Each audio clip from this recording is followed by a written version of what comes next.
Good morning guys! Welcome to our daily walking vlog, day 19. Kung gahapon guys, uga ang dalan karon basa kay tibuok gabi nag-ulan. But padayon gihapon ta sa tuang pag-walk. Og sa dihang ni apas si Max bahalag layo na kay mi guys. Grabe gyud ni siyag ilong guys, makasimwat.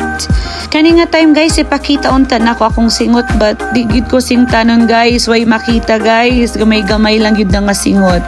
So manamig exercise and uwi ana.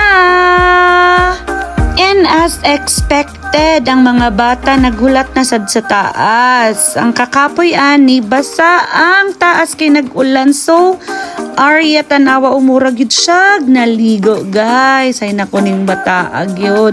Muhalok pa gyud, masuko kay di na ako siya galambingon kay basa.